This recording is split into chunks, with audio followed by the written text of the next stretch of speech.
World best arts class में आप सभी का स्वागत है। आज 15 अगस्त है।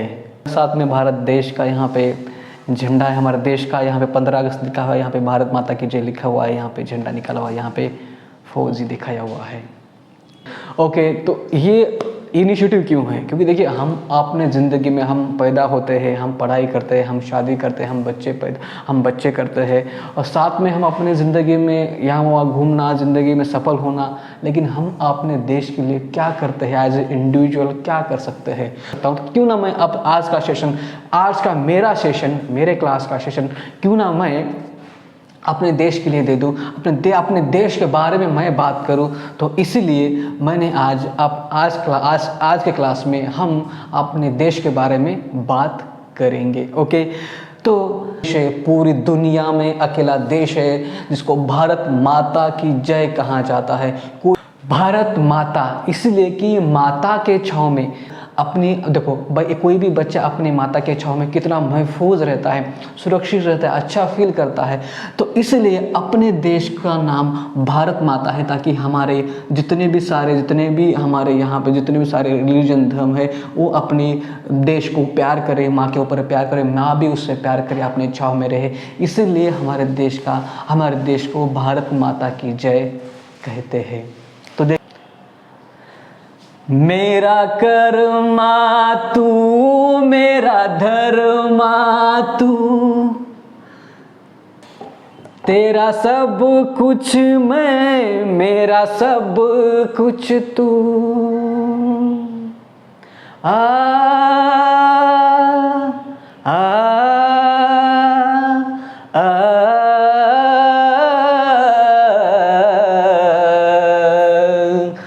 हर कर्म अपना करेंगे, हर कर्म अपना करेंगे, ऐ वतन तेरे लिए दिल दिया है, जान ही देंगे, ऐ वतन तेरे लिए दिल दिया है, जान ही देंगे, ऐ वतन तेरे लिए।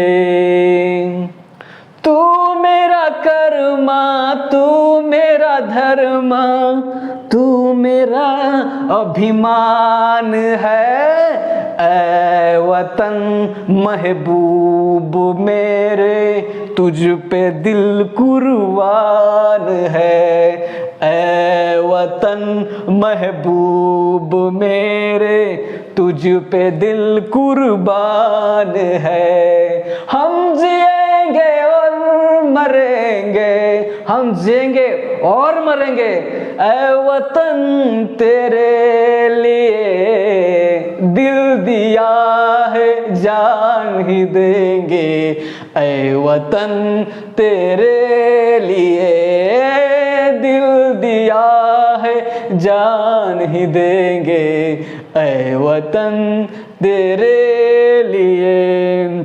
तो लेकिन हम आते हैं 1947 में। हम स्वतंत्र होने से पहले हमारे ऊपर अंग्रेज़ों ने शासन किया, और हमको बहुत लूटा उन्होंने, बहुत हमको कहा जाता है कि हम सोने की चिड़िया थे, और उन्होंने बहुत लूटा।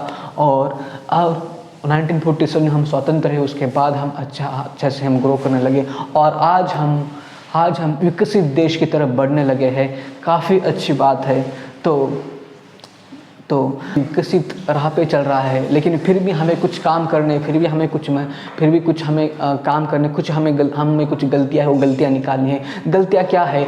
देखिए, कोई भी इंसान पूरे भारत देश में, कोई भी भारत देश का इंसान हो, अगर वो अपना खुद का काम अच्छे से करे, खुद का काम अगर अच्छे से करे, तो देश जो है ऑटोमेटिक आगे बढ़ेगा। खुद का काम क्या है? कैसा काम? अगर मैं किसी कंपनी में काम कर रहा हूँ, मैं किसी ऑफिस में काम कर रहा हूँ, तो मैं ईमानदारी से काम करूँ, मैं पूरी मेहनत से काम करूँ, और उसका मुझे सैलरी मिले, तो मेरी उन्नति होगी, मेरी फैमिली की उन्नति होगी, मेरी कंपनी की उन्नति होगी, और मेरा देश आगे बढ़ेगा।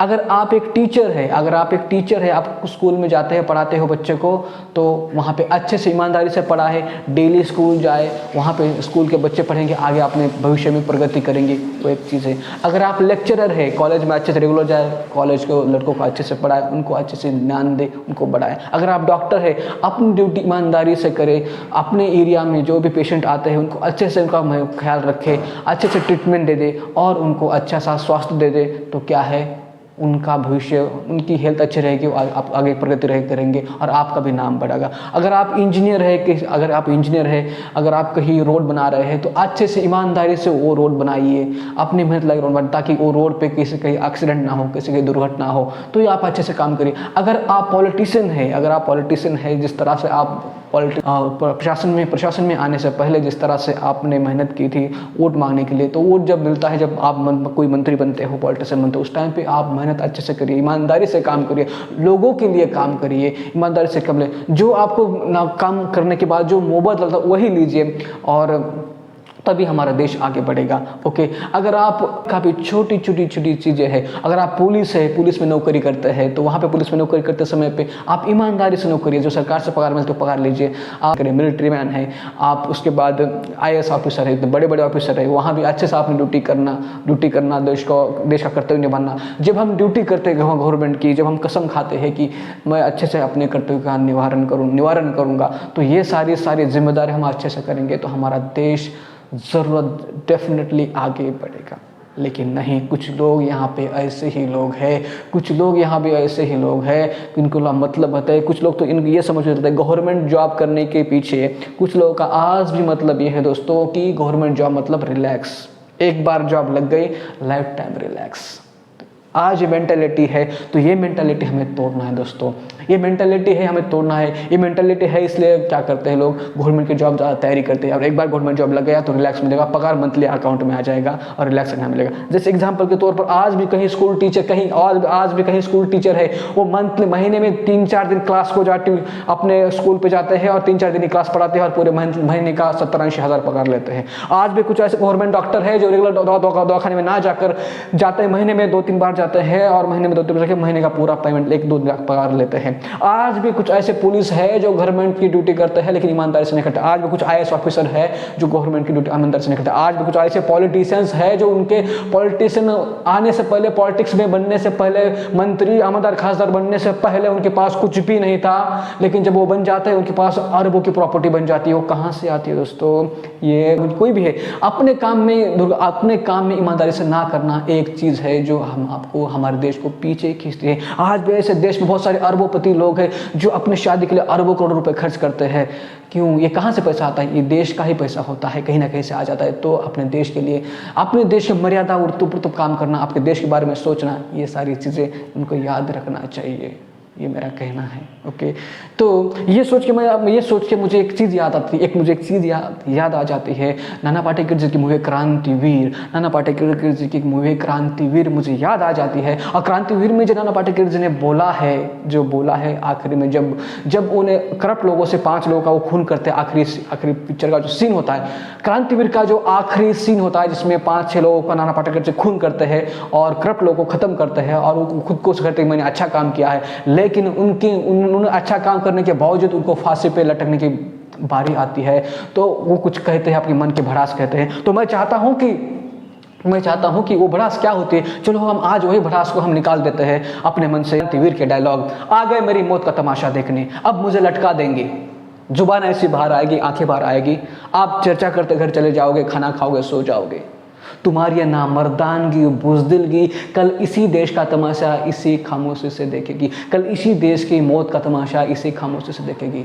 कुछ नहीं कहना मुझे, तुम्हें कुछ नहीं कहना, अंधेरे में रहने की आदत पड़ गई तुम लोगों को, गुलामी करने की आदत पड़ गई तुम लोगों को। पहले राजा महाराजा की गुलामी की, अब चंद गद्दार नेताओं की और गुंडों की। धर्म के नाम पर एक तुमको बहकाते हैं और तुम लोग एक दूसरे के गले काटते हो। काटो, ऊपर वाला भी ऊपर से देखता होगा, उससे भी शर्म आती होगी, सोचता होगा मैंने सबसे खूबसूरत चीज बनाई थी इंसान, नीचे देखा तो सब कीड़े बन गए, कीड़े आए और गए, खेल खत्म। क्यों जिए मालूम नहीं, क्यों मरे मालूम नहीं। कलम वाली बाई क्रांति लाना चाहती थी, कलम के जोर पर काले वर्तमान को खत्म करना चाहती थी। कलम कौन है? कुछ अच्छे लोग हैं आज भारत देश में कुछ अच्छे लोग हैं, अच्छा काम करने जा रहे हैं, लेकिन उनका सपोर्ट कौन कर रहा है? उनका कोई सपोर्ट कौन कर रहा है कि नहीं? लेकिन अभी ऐसे नहीं होगा। उनका सपोर्ट करने के लिए हमारे देश से नौजवान खड़े हैं। कलम वाली बाई क्रांति लाना चाहते थे, कलम के जोर पर काले वर्तमान को खत्म करना चाहते थी। कौन समझा उसके बाद वो सब साले जिंदा मुर्दा लाश है। किसे सिखाती हो? कुछ अच्छा काम करके जा रहा हूँ, सुकून है, अच्छी बात है। ये पिस्सू जैसा पड़ोसी मुल्क, सबको मालूम है, ये पिस्सू पड़ोसी मुल्क शायद अपने आप को कल दुनिया के नक्शे में देख नहीं पाएगा, ये बात भूल रहा है। उनके देश में जो रोटी बनती है उसका आटा भी विदेशी चक्की से पीस के आता है, खुद लोन पे जी रहा है और वो हमें तोड़ने का सपना देखता है। हमारे बॉर्डर पे हमेशा खटा करता रहता है, क्योंकि उन्हें मालूम नहीं, क्योंकि उन्हें लगता है ये मुर्दों का देश है। क्यों लगता है उसे? इससे लगता है कि यहाँ पे क्या है, यहाँ पे हिंदू, यहाँ पे मुस्लिम, यहाँ पे सिख, यहाँ पे ईस, मैं फलाना, मैं टिमका। एक लाठी को कोई तोड़ सकता है, लाठी के भाले को तोड़ना मुश्किल है। मैंने स्कूल में पढ़ा था 30 में, और भाई ये चीज़ मैंने ही पढ़ी है। मैं क्यों समझा रहा हूँ तुम लोग को? भूसा भरा पड़ा है मेरे दिमाग पे, पागल हूँ मैं। ये कानून वाले, ये नेता गुंडे, इन्होंने अपना ईमान बेच दिया। हमारे ईमान कहाँ गया था? हम जो वोट करते हैं, हम किसी को वोट देते हैं तो हम 500-1000 रुपये के बारे में नहीं सोचना चाहिए। हमें वोट देना चाहिए जो हमारे लिए अच्छा काम करे। और जो वोट लेते हैं लोगों से बड़ी बड़ी गवाही देके, मैं उनको कहना चाहूँगा आप अच्छे से काम करिए, क्योंकि अभी भारत देश बदल रहा है। इंडियन यंगस्टर बदल रहे हैं। आपको यहाँ से उठक के यहाँ से ना पटकने ना दे, आप अच्छे से काम करिए। देश का पैसा, अन्ना हजारे ने कह चुके हैं, देश का पैसा है, देश का पैसा लोगों का पैसा है, तो लोगों के भलाई के लिए यूज करना चाहिए।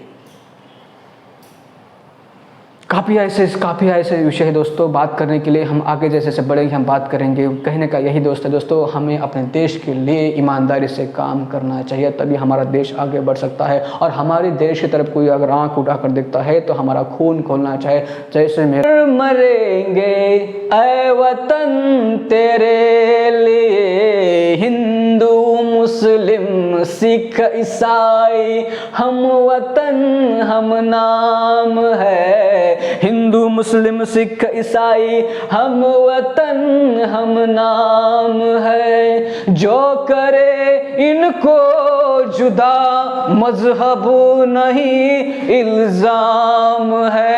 लाठी के भाले को तोड़ना मुश्किल है। एक लाठी को कोई भी तोड़ सकता है, लेकिन लाठी के भाले को तोड़ना मुश्किल है। कैसे?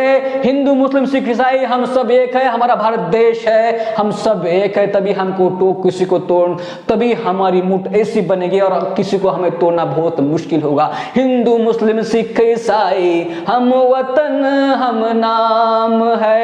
जो करे इनको जुदा मजहब नहीं इल्जाम है। हम जिएंगे और मरेंगे ऐ वतन तेरे लिए, दिल दिया है जान ही देंगे ऐ वतन तेरे लिए। दिल दिया है जान ही देंगे ऐ वतन तेरे लिए। दिल दिया है जान ही देंगे ऐ वतन तेरे लिए। भारत माता की जय, भारत माता की जय, भारत माता की जय।